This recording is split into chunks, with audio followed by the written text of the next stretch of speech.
Benjamin William Keidan. Eu nasci em 20 de setembro de 1944, em Pelotas, no Rio Grande do Sul.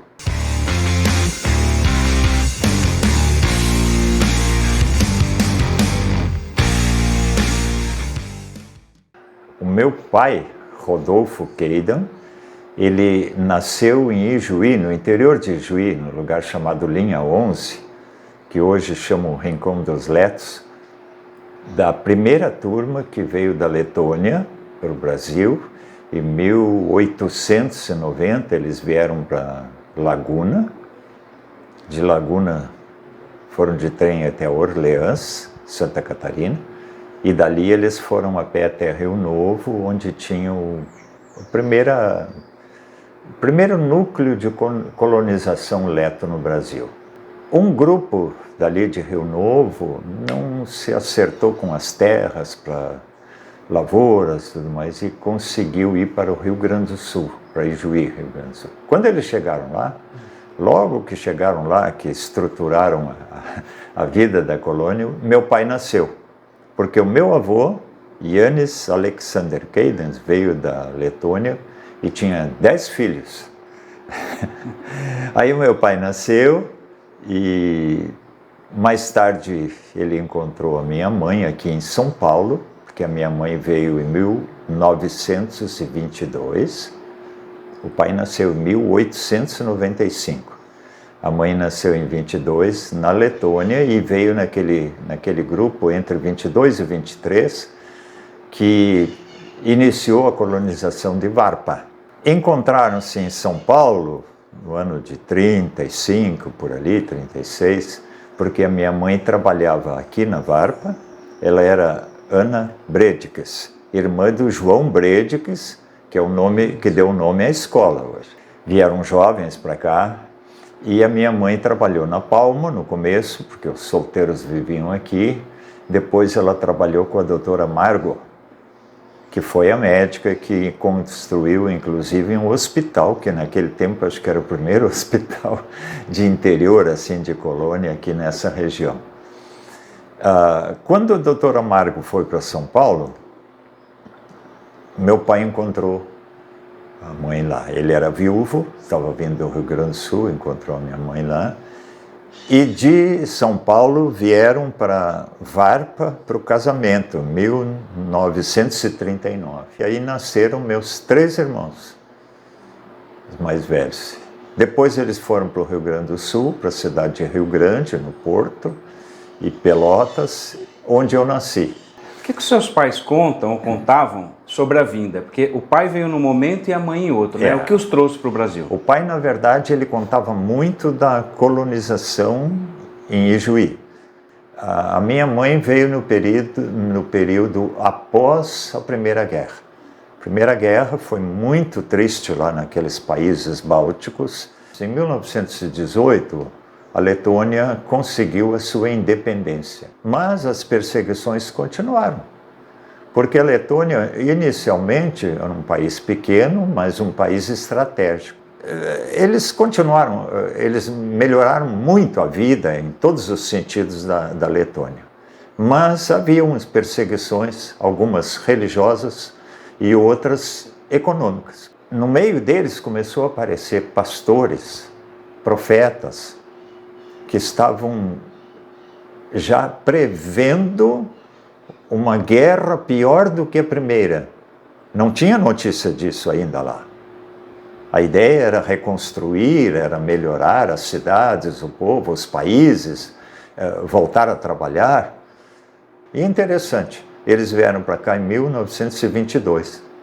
A Primeira Guerra já tinha passado, a outra não tinha nem notícia oficial que viria, mas baseados nesta visão, nessa profecia, eles juntaram o povo que queriam iniciar a vida numa nova terra. Eles chamavam até o Brasil de Terra Prometida, porque eles tiveram notícias que aqui teria lugar para formarem o seu núcleo, plantarem, colherem, ter as suas casas. E o governo do estado aqui estava oferecendo condições para imigrantes virem para o interior. Teve um grupo desse, então, que veio, preparou tudo aqui, perto do Rio do Peixe, nas margens do Rio do Peixe, e foram organizando os pequenos, aparentemente pequenos núcleos de viajantes para estarem aqui. E não eram tão pequenos. Chegaram navios com 200, 250, 300. E esses grupos que vieram, muitas vezes as pessoas pensam que são pessoas fugindo da pobreza, pessoas com dificuldades. Mas não é totalmente. Eram pessoas que tinham cultura, eram pessoas que muitos deles tinham propriedades, venderam lá. Outros tinham bons empregos ou bons estudos, mas largaram tudo com aquela visão de que eles teriam que começar de novo numa nova terra.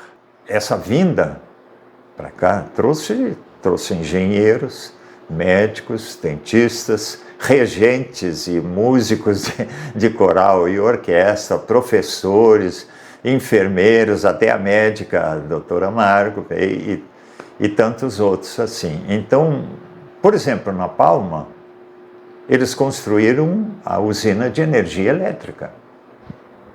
Estão ali ainda algumas daquelas máquinas. Eles construíram moinhos de trigo, de milho, de tudo que precisava. E como não tinham todos os aparelhos ou as ferramentas, eles construíram as ferramentas. Até os moinhos, a maioria foram com aquelas rodas de madeira, né, alguma coisa assim. Então eles tinham uma autossuficiência e uma independência aqui. Aqui eles vieram, do jeito que eles vieram, eles trouxeram o que puderam, trouxeram dinheiro, dividiram com quem não podia, dividiram também, e começaram a produzir. Varpa chegou a ter bom comércio, indústria de laticínios, eles trabalharam com o bicho da seda, tinham depois os tecidos, e a madeira. Muitos, o meu tio João Bretes, irmão da minha mãe, era madeireiro, era marceneiro, era construtor muito bom, ajudou a construir as primeiras pontes, inclusive a represa do riozinho aqui, onde tinha a usina. Então eles tinham uma capacidade. Essas casas que ainda existem aqui na Palma, a maioria delas tem quase 100 anos, porque aqui agora fez 100 anos, né? Então, as primeiras construções não levaram 10 anos, já tinham coisas fantásticas aqui. Lá na igreja da Varpa, a primeira igreja, eles construíram um igrejão de madeira, com salas, com dependências para jovens e tudo, que chegou a ter, quando a igreja estava no auge aqui, 1.750 membros. Uma igreja naquele tempo, um distrito, nem era distrito, porque Tupã veio depois. Uma colônia, né? Colônia Varpa. E essa igreja se tornou, naquele tempo, a maior igreja batista das Américas. Então, eles trouxeram gente, não só de cultura, mas gente também capacitado em várias artes, em vários serviços. Eram pessoas, eu creio, há muitas histórias, muitos livros sobre isso, de que é realmente uma história de coragem e de fé. Porque largar tudo que largaram lá, mesmo que a Primeira Guerra tinha passado, a Segunda não chegou ainda, né? Foi pela fé. Ir para um outro país não tinha o ticket da viagem, não sei como é que era naquele tempo, o cartão que não era de ida e volta, é só ida. E outra, quando chegaram aqui, logo começaram os regimes comunistas e outros a tentar invadir aqueles países lá. Então, o pessoal dos Bretes, dos meus parentes aqui, enviavam cartas para lá. E a resposta não vinha. Então, irmãos dos Bredics, por exemplo, de João e da Ana e o Carlos, essa turma que estava aqui, os irmãos que ficaram lá, os pais, nós não temos notícia deles. E assim aconteceu com outras famílias também. Como é que foi a sua infância e adolescência? O senhor passou aonde? Eu passei praticamente até ir para o seminário, com quase 20 anos, eu passei em Pelotas, no Rio Grande do Sul. Naquela região, Pelotas, Rio Grande, Porto Alegre, ali. Lá eu estudei, as opções naquele tempo eram o clássico, o normal, para quem queria ser professor, e o científico, para a turma de engenharia e tudo mais. Então eu fiz o clássico, pela questão histórica, línguas e tudo mais. E aí, terminando o clássico, eu fui para o Rio de Janeiro, onde eu estudei teologia no Seminário Batista do Rio de Janeiro, na Tijuca, um lugar muito bonito. Voltando do seminário, eu voltei para Pelotas inicialmente, para trabalhar nas igrejas. Então, como os acampamentos eram em Santa Maria, havia um acampamento que era muito importante, que juntava o interior e a capital. Então ele chamava de Intercap. Aí vinham igrejas, jovens do interior e da capital. E eu fui presidente lá durante 5 anos desse Intercap. E nos acampamentos, já um pouco antes, acampamentos de estudantes, outro, eu encontrei a Zina. Namoramos, noivamos. Naquele tempo a gente primeiro namorava, depois noivava, tinha que pedir para os pais ainda, e casamos em 71. Quando casamos, porque eu era solteiro, trabalhando numa igreja onde eu morava a vida inteira, nós chegamos por bem que, casando, e uma moça era de fora, ela morava em Porto Alegre, nós deveríamos de começar a nossa vida, começar do zero, mas em outro lugar. E nós fomos então para Santa Maria, onde tínhamos nos conhecido, e trabalhamos lá na igreja central, uma igreja muito boa, e trabalhamos muito naquele tempo com jovens estudantes. Eles vinham do interior para as universidades lá. O que a sua mãe contava sobre a vinda para cá, né? As dificuldades no trajeto, quando chegaram ao Brasil até vir aqui, né? Tem toda uma história de luta, superação até chegarem aqui. A gente não sabe direito tudo o que aconteceu na viagem de navio, porque eles falavam pouco, porque eles sofreram muito. Não eram navios de primeira classe, né? Eu imagino que eram navios cargueiros, que tinha aquele salão que colocavam ali as camas, beliches ou só colchões, sei lá o quê. Não sei que tipo de comida, porque alguns levavam mais de 25 dias, 30, da Europa para cá, não era fácil. E as limitações também, água, por exemplo. Todo esse trajeto, água potável. Como é que eles conseguiram? Alguém disse, inclusive, que eles tiveram vários problemas, porque a Igreja Batista, especialmente a Letônia, os pastores eram muito radicais. E o navio oferecia vinho, porque não tinha água muitas vezes. E os pastores proibiam.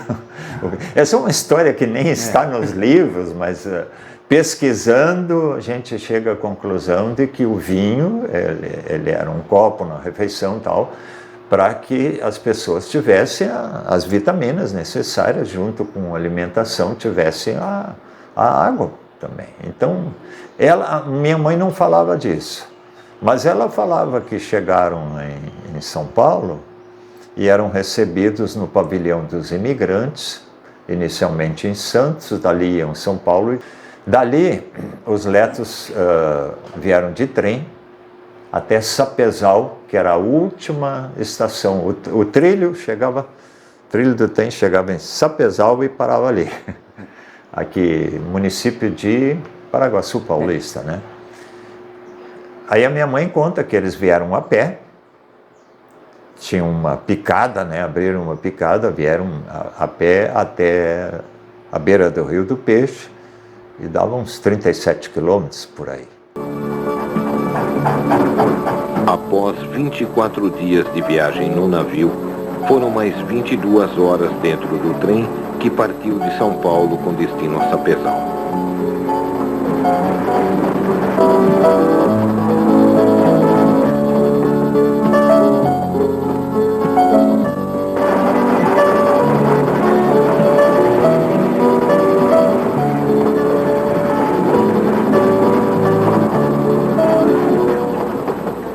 E os primeiros imigrantes letos chegam à Terra Prometida para fundar Varpa e posteriormente Palma.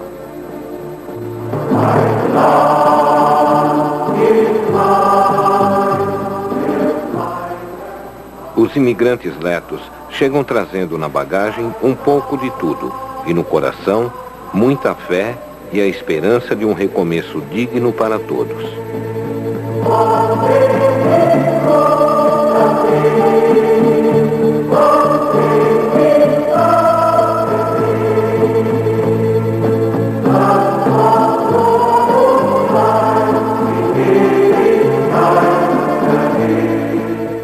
Essa caminhada ali era terrível, porque aqui é muito quente. Eles saíram lá no inverno. Agora, por exemplo, nós temos notícia da Letônia, está nevando. Novembro estava nevando, dezembro. Então, eles chegaram aqui no início de novembro. Muito calor. Então, a caminhada já foi terrível para eles. Mas aquela ideia de que eles estavam indo para a Terra Prometida fazia a turma caminhar, trazendo baú, trazendo instrumento de música, roupas, aliás, roupas pesadas que eles tinham lá. No meio da viagem, ali, eles paravam num lugar que é uma montanha. Eu até gostaria de pesquisar hoje, deve estar em alguma fazenda de alguém, onde é essa montanha entre Sapezal e o Rio do Peixe aqui. Porque eles chamavam a montanha da tribulação. Porque chegava lá, tinha uma montanha, você colocava tudo no chão, dormia, se podia, primeira noite, choveu. E chovendo,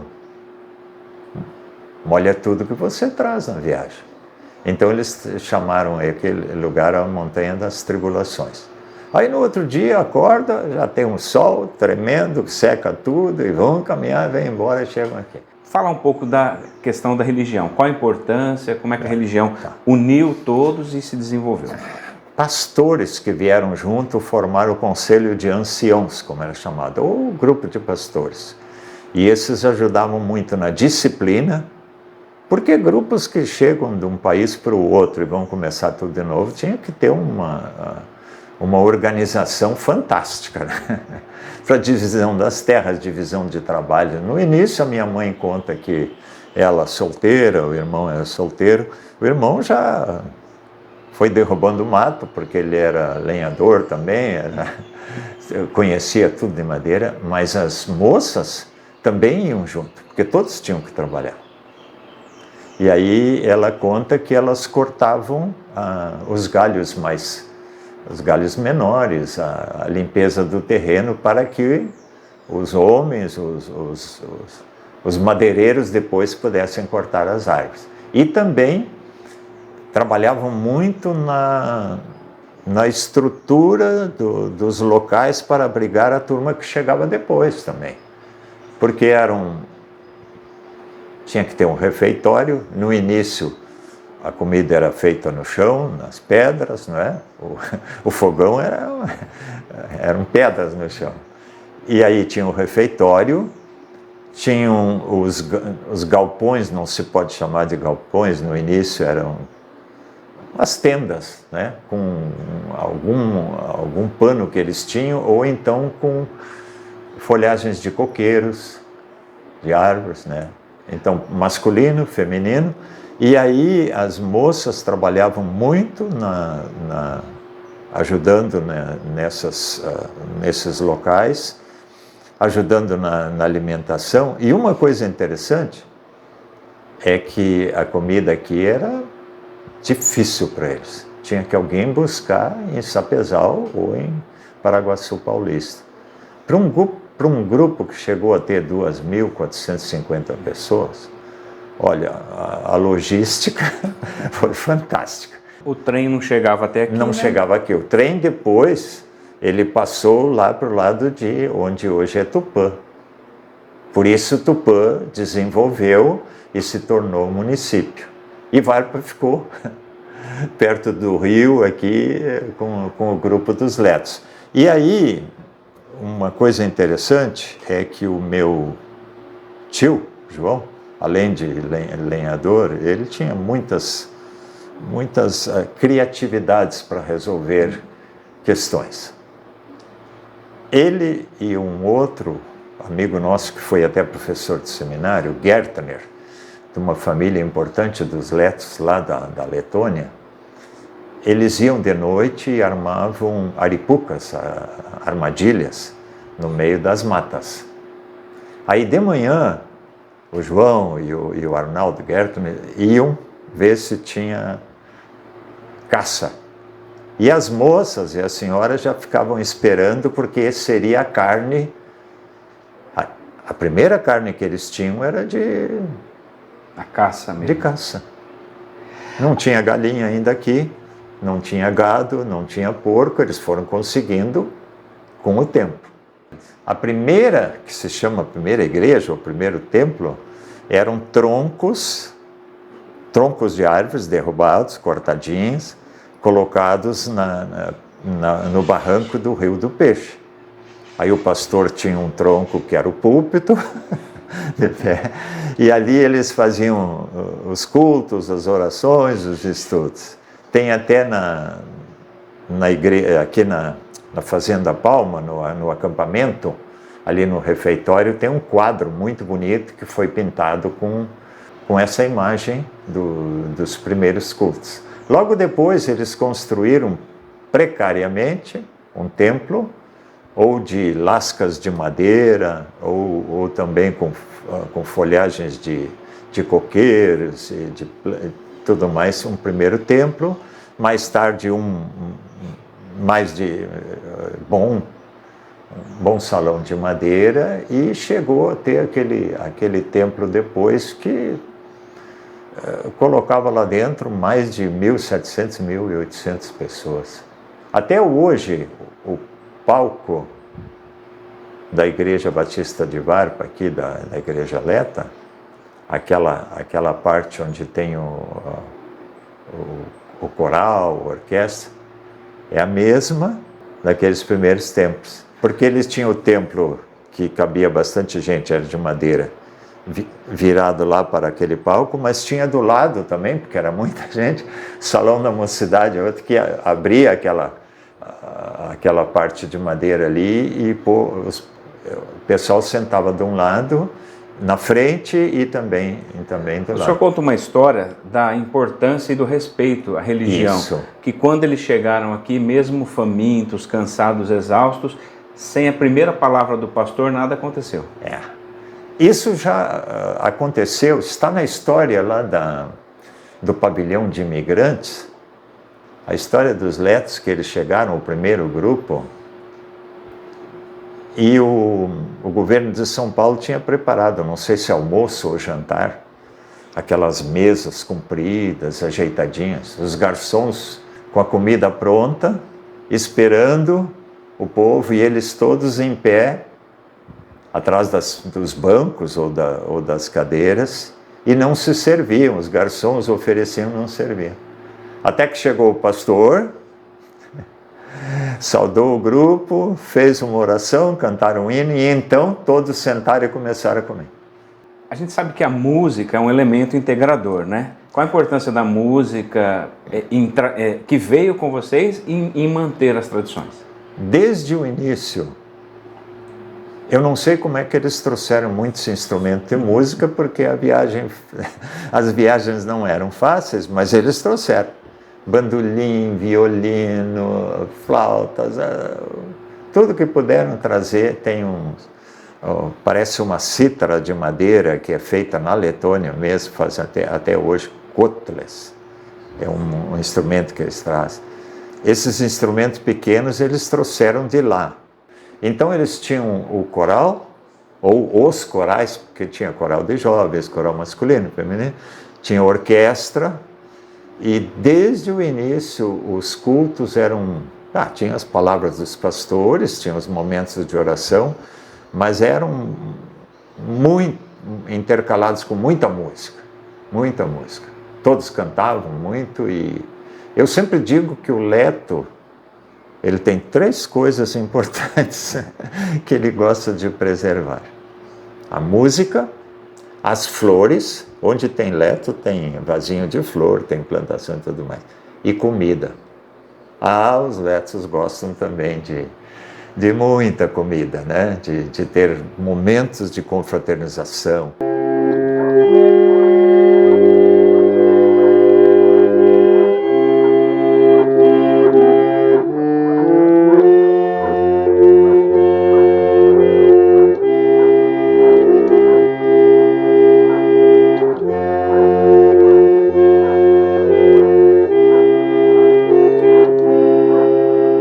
Nós temos um congresso anual dos batistas letos. Esse congresso tem cultos que levam de 2 a 3 horas, depende, porque tem a música, os corais, a orquestra, o preletor. E no fim, mesmo que durante o dia já teve café, almoço, janta, no fim ainda tem a confraternização depois do culto. E aí, de repente, as dificuldades da alimentação, do clima, tem gente que foi embora. Ou foram para Nova Odessa, que tinha um núcleo maior lá, ou para São Paulo. Muitas das moças daqui foram trabalhar em São Paulo. Outros jovens foram estudar lá. Então, com o tempo, a igreja e o próprio distrito aqui, ou a colônia, diminuiu bastante. Perderam muito da qualidade que eles tinham aqui, por exemplo, de comércio, de indústria. Tinha laticínio aqui, na Varpa e na Palma, o laticínio aqui era tão famoso que a manteiga daqui ia pelo trem para São Paulo e era toda comprada, a parte que eles encomendaram, pela Copenhagen, que era um casal que era daqui, que saiu daqui, iniciou a fábrica de chocolates lá, de doces, Copenhagen, e a manteiga ia daqui. Também, porque aqui sempre ligado com cultura, os seminaristas, pastores vinham estudar aqui também, aproveitando a Palma, que tinha lugar para eles ficarem, ia para o Colégio Batista e para o seminário, a faculdade hoje, junto com a Faculdade Mackenzie, mais conhecida em São Paulo, a manteiga ia daqui para lá. Pastor, fala dos filhos agora. O senhor tem 2 filhos? 2 filhos, tá. Uma é a Larissa, a nossa artista da família. Ela é professora de artes, é formada em artes, ela tem vários outros cursos aí, e ainda hoje ela continua estudando e pesquisando. A Larissa, desde cedo, ela foi excelente estudante, muito centrada nos estudos. Ela lê, até hoje ela lê tudo que é livro, esses livros enormes, ela lê, e faz parte da família aqui, leitura assim. E ela estudou em Ijuí, na Universidade de Ijuí, e depois em Florianópolis, ali em algumas universidades. A Larissa, então, é a nossa primogênita. Foi também, bem jovem ainda, 18 anos, acho que completou 18 anos em Atibaia, quando foi para o Seminário da Palavra da Vida. Ela foi fazer o curso de música do grupo chamado EME, Escola de Música, Missões e Evangelismo. Ela ficou um tempo lá no Sul conosco, eu era pastor lá, ela veio para casa, mas logo foi também para o Seminário Teológico do Recife, onde tinha um curso de música muito bom. Só que aí, com as limitações físicas, ela tem diversas enfermidades que só progride a enfermidade, então o físico ele vai sofrendo sempre. Ela não pôde continuar, mas teve uma bagagem de estudos e treinamento muito bom lá. Sim, Deus, no nosso céu,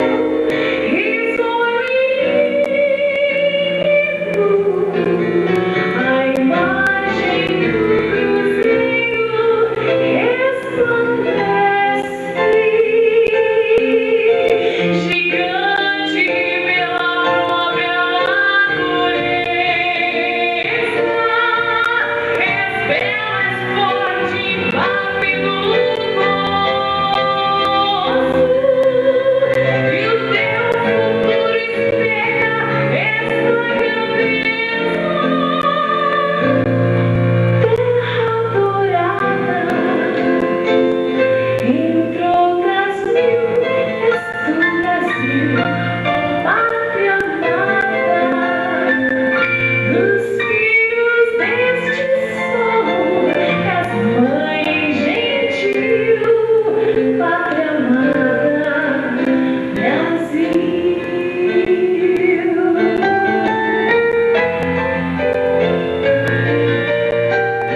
E o filho, bom, o filho é outra história. Também foi um bom aluno nas escolas e quando era bem jovem ainda, tinha oportunidade de servir no Exército, ele fez o CPUR, né, naquele tempo.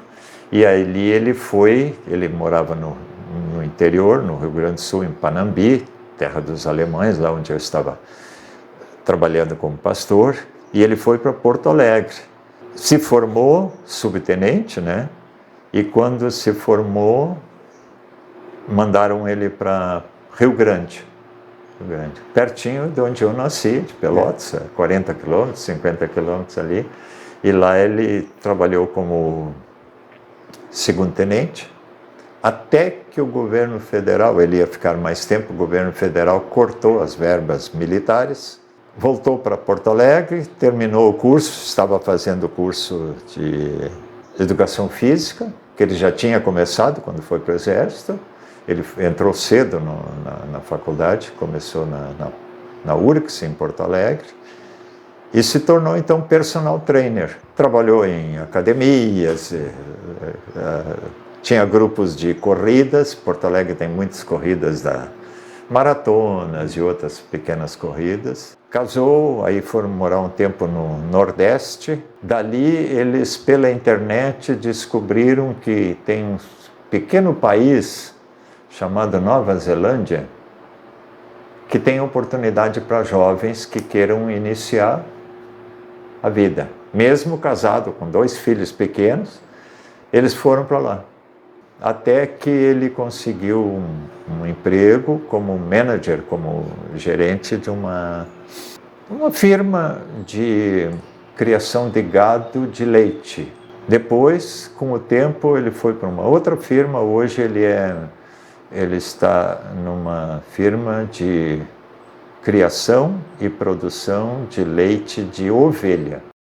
Pastor, e a sua esposa? Ela também tem uma ligação com a cultura, né? Tem. Quando casamos, a gente saiu um pouco da questão de estudos, porque primeiro a gente foi para uma cidade pequena, para uma cidade de Santa Maria, onde trabalhamos com jovens. Era pastor novo, numa cidade que tinha que atender essa gente toda que vinha de fora. Nós trabalhamos juntos com esses jovens que vieram do interior. Como trabalhávamos no acampamento, os alemães da Convenção Batista Pioneira nos convidaram para ir trabalhar com eles, para formar grupos de retiros e acampamentos, como a gente fazia em Santa Maria. Então nós trabalhamos como missionário 3 anos.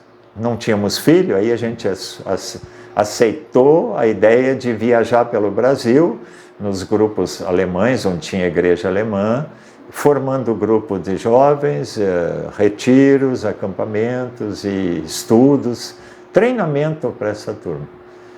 Quando passaram 3 anos, aí a gente viajou muito por todos os lados e nos fixamos numa igreja Carazinho, também que era a Igreja Batista Alemã, a Zina pensou em voltar a estudar. E quando a gente foi para Porto Alegre, ela teve a oportunidade de fazer o curso para séries iniciais, né?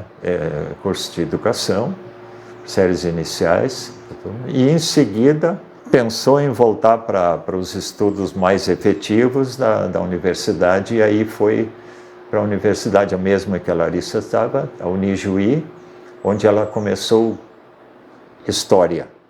Depois, quando nós fomos para Florianópolis, onde moramos lá 13 anos, logo no início ela voltou para a universidade, mas agora pertinho de Florianópolis tem a universidade Univale. Ali ela terminou o curso, aproveitou as matérias que tinha feito, terminou o curso de História. Ela trabalhou como diretora do museu, do arquivo histórico durante muitos anos lá. Então, a vida dela também sempre foi ou professora na igreja, sempre ligada a essa área também. Sempre ligada nessa área. E na música também, porque os ucranianos também, o pai e a mãe dela, meus sogros, cantavam. Até hoje, no fim, onde a gente vai nas igrejas aí, a gente vai, toca e canta. Nós tivemos um convite de uns americanos que vieram fazer intercâmbio na igreja para ir para os Estados Unidos, um mês. Então nós levamos um grupo de lá, dali de Carazinho, de outras igrejas, Porto Alegre. Eu fui pregar nas igrejas lá e o grupo cantava. E a gente preparou as músicas em português e em inglês para atingir aquele grupo. E ali a gente viu muitos acampamentos, muitas igrejas que tem nos Estados Unidos, uma estrutura fantástica. Depois eu tive a oportunidade de participar na Holanda do projeto da Associação Billy Graham, do evangelista Billy Graham, o maior evangelista do mundo. E lá nós tivemos 10 dias assistindo gente do mundo inteiro, falando sobre os projetos nos seus países. Então, isso foi muito bom porque abriu a minha visão de mundo e de oportunidades, né? Nesses 56 anos, né, de formado, 55 anos de pastor efetivo, nós deixamos muitas marcas por onde passamos, graças a Deus por isso. Daquele grupo que nós iniciamos como missionários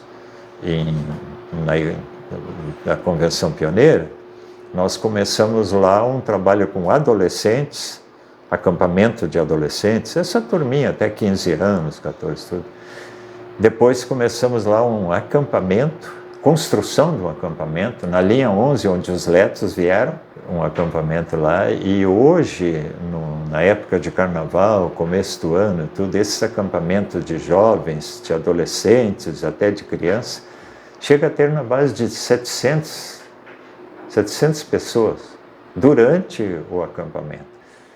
Eu trabalhei com pastores também, fui presidente da Ordem dos Pastores durante muito tempo, e aí a gente organizou muito da questão prática para os novos que vêm. Eles vêm de seminários diferentes, de cultura diferente. O senhor conheceu a origem daqui do distrito, a Fazenda Palma, tudo. O que o senhor pensa, o que o senhor gostaria que fosse mantido como algo eterno e fundamental da história que foi construída aqui? Eu tive a oportunidade de ir na Letônia, e aí tem muito a ver com Varpa, com Palma.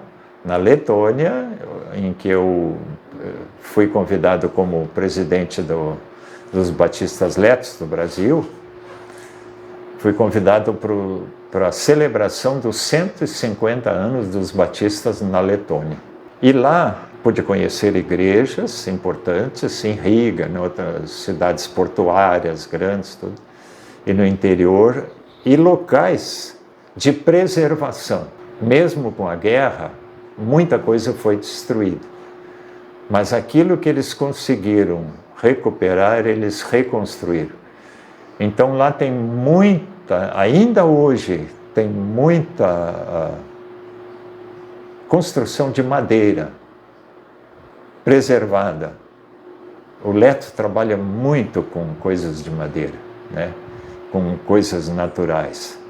E então, o Palma, Varpa, lembra muito aquilo que eles trouxeram lá. Também em Juí, onde tem a Casa Leta, a Casa de Cultura Leta, eles construíram um salão grande, feito de madeira sem prego, todas as madeiras encaixadas, como os letos fazem lá na Letônia. E lá eles têm lugares para festas, refeitório, para grandes momentos de alimentação, de culinária, de cursos e tudo mais. E tem os grupos de dança, os grupos de canto. Então, em cada lugar, na linha 11 também, onde os letos se iniciaram lá no sul, aqui em Rio Novo, em Santa Catarina, a gente vê o que eles fizeram. Em Orleans, tem uma coisa muito interessante da universidade, que é o museu ao ar livre. São pequenas casas e cada uma delas tem um objetivo. Uma é a casa de família.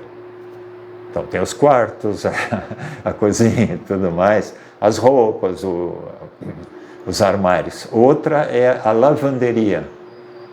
E a lavanderia, nessa lavanderia, ali estão os letos. As máquinas todas feitas de madeira, inclusive máquina de lavar, feita de madeira pelos letos lá de Rio Novo. Aí tem a outra que é a padaria, e aí tem o forno, aqueles fornos antigos de tijolo, de pedra. Tem a outra que é a serraria, é muito interessante. E isso nos lembra aqui a Palma, que tem ainda os prédios antigos de madeira, outros já foram, onde é a pousada hoje já é de material, mas ainda tem ali o forno, que é a padaria, né? O refeitório antigo. Então, preservar a Palma, aqui no acampamento já é mais novo, não é? Já foi uma outra história, mas aquela parte ali da cachoeira, a parte essa ali é muito interessante preservar. Claro, com o tempo muita coisa se perde, né? Mas preservar ou restaurar o que for necessário. E aqui na Varpa tem prédios bonitos ainda, mas são particulares. Aí tem pessoas que compraram como para produção de sítios, simplesmente querem que seja o sítio da família. Aonde tem os letos, ou onde tem um morador que se preocupa com a história, o bom seria que eles reconstruíssem ou tentassem deixar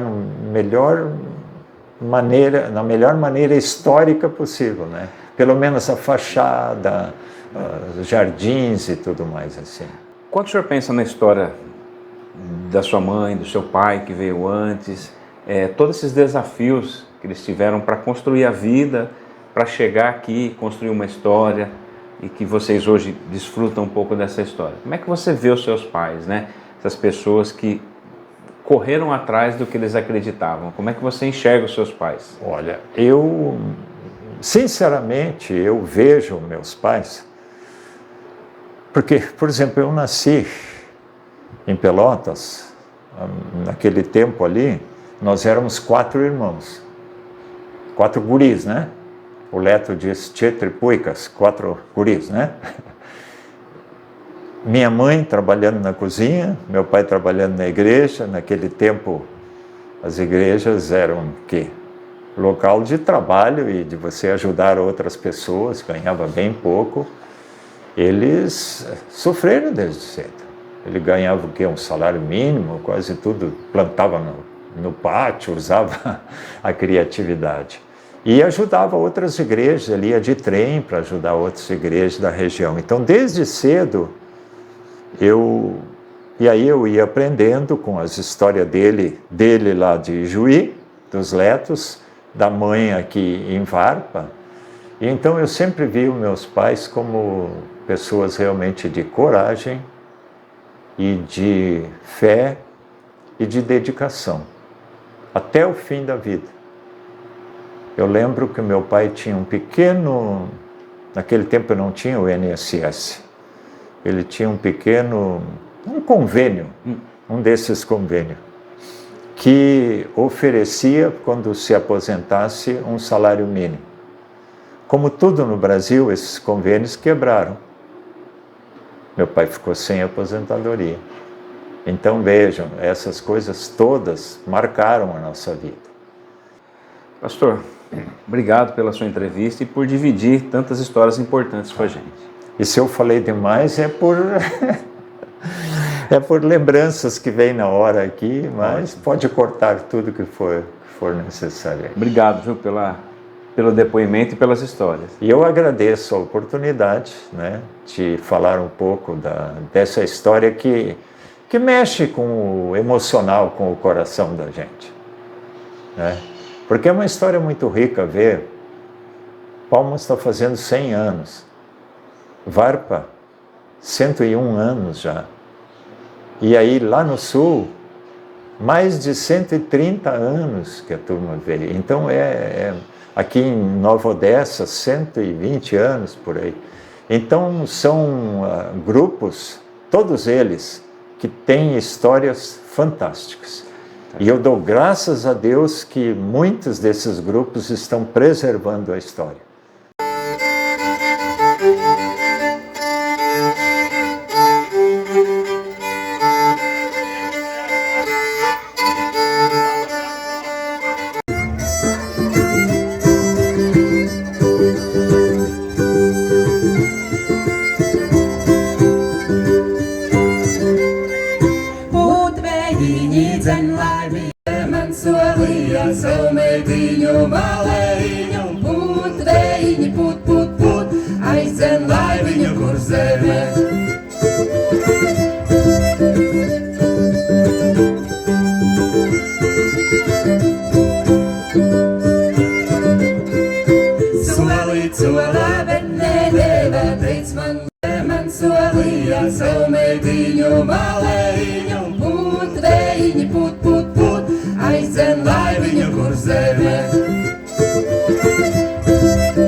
So